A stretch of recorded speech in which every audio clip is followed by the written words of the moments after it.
Hello, my friend, and welcome to Wisdom Trek. I am Guthrie Chamberlain, your guide to wisdom and creating a living legacy. Thank you for joining us for our 5-day-per-week wisdom and legacy building podcast.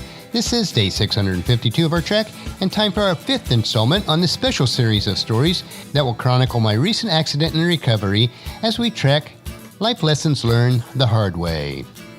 This accident is a major life event that will change my life for several months to come. In fact, I would say that it will certainly impact me for the remainder of my life. It is my hope and prayer that as I share, that it will positively impact your life as well. I have often said we must accept and live life as it truly is, not what we wish it to be.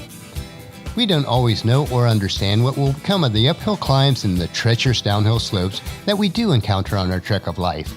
The key is to learn from these events and allow them to effectively become part of our living legacy, which will positively impact our lives and the lives of all those that we impact. For the next couple of Wisdom Nugget episodes, we'll continue on the series, and today we will look at Hospital Recovery, Life Lessons Learned the Hard Way.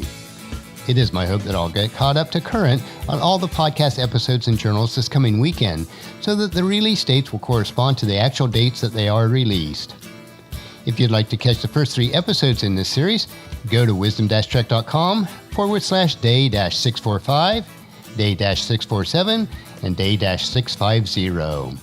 When I ended the Wisdom Trek episode day 650, which was the story of my surgery, I left you with sort of a somber thought, not only that this accident could have been fatal if I had landed on my head, but both during surgery and the episode afterwards, where my pulse had dropped to 0 for a few moments, we really do need to treasure each day of life and make the most impact possible as we live out our living legacy each day. Sunday night after my surgery was not a very good night of sleep, as I was still in a lot of pain and my mind wandered to the 2 episodes where my pulse had dropped. I dozed off and on, but between the monitoring, the lab work, a roommate who was snoring very loudly, I did not achieve a significant rest. Paula once again slept in the reclining chair, and although she did get more sleep than I did, it was not very comfortable.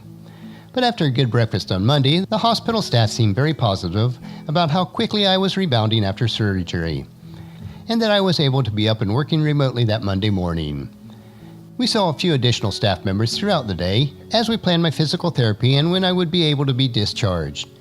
One concern that they did have was my hemoglobin and red blood counts had dropped after surgery, which usually indicates a loss of blood. My left leg was swollen significantly, and we started to ice it in hopes of reducing that swelling. I believe that the tightness of my leg was actually causing more pain than the surgery itself. With these factors, and since I had not met with the physical therapy yet, we all thought it would be best if I stayed at least one more night. That afternoon, the occupational therapy team came and guided me on walking with the walker up and down the hallway.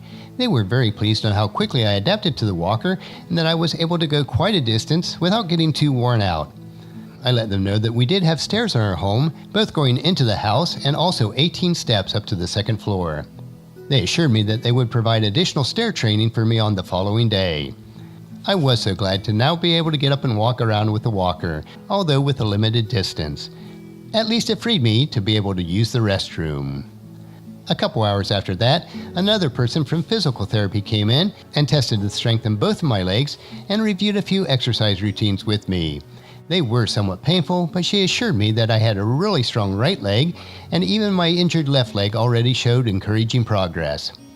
Since we felt that we could handle most of the exercises ourselves, she said that she would provide us with an in-home instruction sheet, which we can continue once we returned home. The rest of the day was filled with meals, visiting, working remotely, and a nap. I encouraged Paula to go home Monday night so she could get a better night's sleep. Although we were both somewhat emotionally drained, she agreed that it would be best. Monday night's sleep was a little bit better for me, although not that great. I was able to get up and go to the bathroom by myself, and my roommate's snoring was not quite as bad. Although we did have regular monitoring checkups and blood drawn for lab work that night. And then the attending nurse came in very early in the morning, and she said she was instructed to put me back on the IV. She indicated that my hemoglobin and red blood counts had gone down again, and that there was some concern about possible internal bleeding in my left leg. It was still swollen significantly, and the skin on it was very tight. Paula arrived back very early that morning, and although we were not overly concerned, we were hoping that I was improving and that I would be able to go home that day. I felt fine otherwise and was not lightheaded or dizzy. After a good breakfast, the nurse practitioner came in, and we discussed physical therapy, our comfort level with going home, and the possibility of a blood transfusion to raise my hemoglobin. About an hour after that, she returned with the hospital attending doctor, who indicated in fact that my hemoglobin level had dropped with each blood test since the surgery. As of Tuesday morning, my hemoglobin was down to 7.5, where 13.7 is the low range for normal and where my count had been when I was admitted to the hospital. The doctor said that they could give me a blood transfusion if I desired, and it used to be automatic if the hemoglobin fell below 10.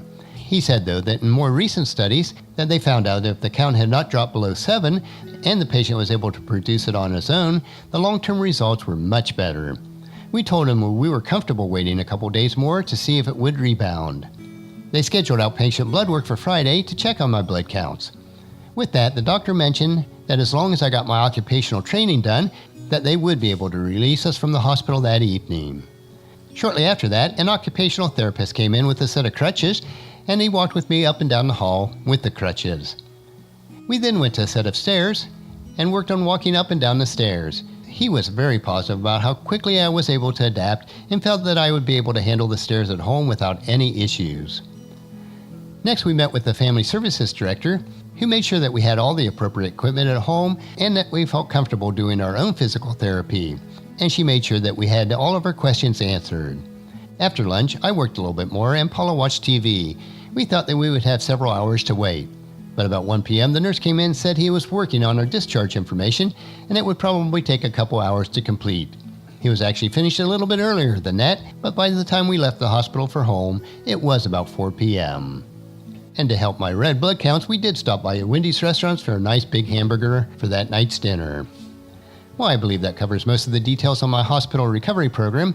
On our next Wisdom Nugget episode, I will share how our home-based recovery has gone so far and what the long-term prognosis is. So my life lesson learned the hard way today is, with the proper training and guidance, you can overcome about any obstacle as long as you follow the guidelines. As Proverbs chapter 1 verse 5 tells us, let the wise listen to these proverbs and become even wiser. Let those with understanding receive guidance. And that's a wrap for today's Wisdom Unplugged. Join us for the next couple Tuesday and Thursday sessions for more life lessons learned the hard way as I share my recovery stories.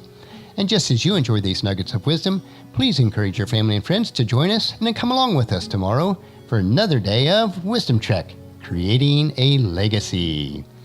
If you'd like to listen to any of the past daily treks or read the Wisdom Journal, they are all available at wisdom-trek.com. And thank you so much for allowing me to be your guide, your mentor, but most importantly, I am your friend, as I serve you through the Wisdom Trek podcast and journal each day.